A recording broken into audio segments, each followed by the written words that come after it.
Assalamualaikum warahmatullahi wabarakatuh. Saya Arif Agung Waskito dari SDN 2 Kecomberan. Jabatan saya mengajar guru kelas. Saya ingin mempresentasikan laporan orientasi pengenalan nilai dan etika instansi pemerintah bagi P3K Dinas Pendidikan Pemerintah Kabupaten Cirebon, Badan Kepegawaian dan Pengembangan Sumber Daya Manusia Pemerintah Kabupaten Cirebon tahun 2023. Visi dan misi sekolah SDN 2 Kecomberan.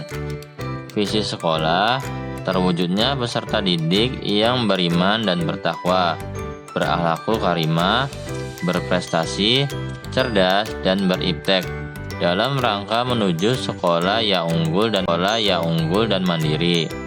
Indikatornya antara lain: pertama, peningkatan nilai akademis siswa secara signifikan. Kedua, pelaksanaan kegiatan ekstrakurikuler secara kontinuitas dan berkesinambungan. Ketiga, peningkatan profesionalisme dan kinerja personal sekolah. Keempat, peningkatan kesadaran terhadap budaya bersih dan peduli lingkungan. Dan yang kelima, peningkatan ketakwaan terhadap Tuhan Yang Maha Esa. Adapun misi sekolahnya antara lain: pertama, meningkatkan iman dan takwa kepada Allah Subhanahu wa Ta'ala. Kedua, mewujudkan sekolah model berbudaya lingkungan. Ketiga, antusias dan aktif dalam KBM intrakurikuler dan ekstrakurikuler. Keempat, edukasi tinggi, komitmen pada program penuntasan wajar 9 tahun. Kelima, inovasi dalam proses belajar mengajar. Keenam, raih prestasi dalam segala bidang. Dan yang terakhir, berpengetahuan luas, berkemampuan teknologi. Latar belakang: guru adalah pendidik profesional dengan tugas utama mendidik, mengajar, membimbing, mengarahkan, melatih, menilai, dan mengevaluasi peserta didik pada pendidikan anak usia dini, jalur pendidikan formal, pendidikan dasar, dan pendidikan menengah. Pemerintah pun akhirnya melakukan perubahan pengelolaan aparatur sipil negara atau disingkat dengan ASN. Pemerintah mengeluarkan Undang-Undang Nomor 20 Tahun 2023 tentang aparatur sipil negara bab 1 pasal 1 ayat 1 dan 2 menyatakan bahwa aparatur sipil negara disebutkan 3 fungsi ASN, yaitu pelaksana kebijakan publik, pelayanan publik, dan perekat dan pemersatu bangsa. Selanjutnya, adapun maksud dan tujuan orientasi merinci tujuan pembekalan ini seperti pengembangan pengetahuan dan keterampilan P3K. Yang ke-1, peserta mampu memahami program orientasi dan mengenal nilai dan etika instansi pemerintah. Kedua, peserta mampu mengaktualisasikan nilai-nilai dan ASN berakhlak.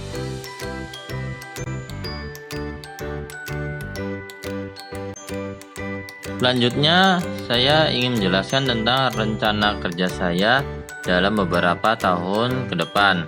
Yang pertama itu, saya akan melakukan atau mengikuti pelatihan dan seminar guna meningkatkan kompetensi guru dari bulan Juli 2023 sampai dengan Juni 2024. Yang kedua, melaksanakan pembelajaran digital yang menyenangkan di bulan Juli 2024 sampai dengan Juni 2025. Saya akan melakukan sebuah pembelajaran digital di dalam kelas supaya anak didik saya bisa interaktif dan ada timbal baliknya antara guru dan murid, dan situasi kelas tidak pasif dan berjalan dengan kondusif dan menyenangkan.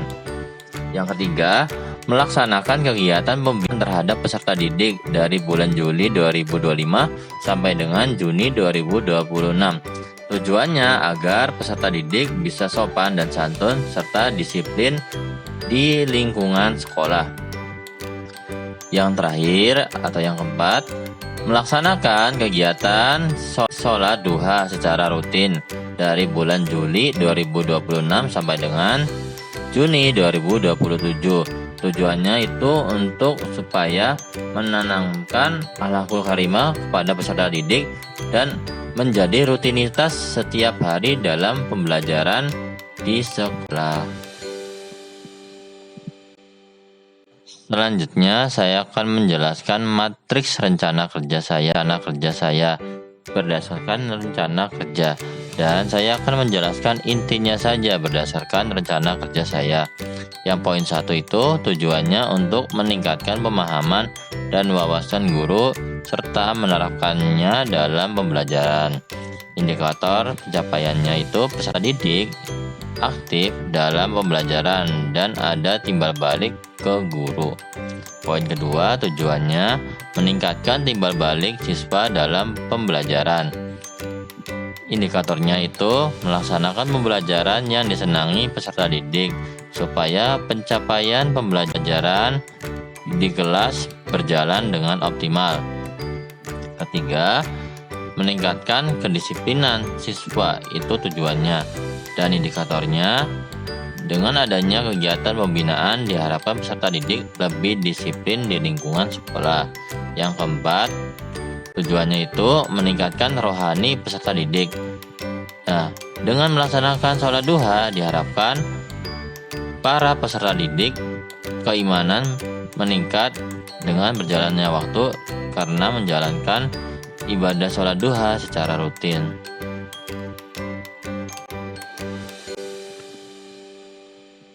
Penutup dari pemaparan saya di atas bisa kita ambil kesimpulan bahwa Undang-Undang Nomor 20 Tahun 2023 tentang Aparatur Sipil Negara Bab 1 Pasal 1 Ayat 1 dan 2 menyatakan bahwa ASN adalah profesi bagi pegawai negeri sipil dan pegawai pemerintah dengan perjanjian kerja yang bekerja di instansi pemerintah sebagai langkah awal diterimanya pegawai P3K dalam melaksanakan tugas pemerintahan. Maka dilaksanakan pengenalan terhadap tugas pokok dan fungsinya. Kemudian memberi pemahaman dan pengenalan nilai dan etika pemerintah Kabupaten Cirebon, serta diharapkan mampu melaksanakan nilai-nilai dasar ASN yaitu berakhlak, khususnya di SDN 2 Comberan. Adapun saran dari saya setelah mengikuti orientasi diharapkan dapat meningkatkan kinerja saya sebagai ASN P3K. Yang kedua, dapat meningkatkan pengetahuan ASN P3K mengenai nilai dan etika di pemerintah daerah Kabupaten Cirebon. Dan yang terakhir, mampu mengaktualisasikan nilai-nilai dasar berakhlak dalam kehidupan sehari-hari dan di tempat tugas saya di SDN 2 Comberan. Sekian presentasi dari saya. Terima kasih. Wassalamualaikum warahmatullahi wabarakatuh.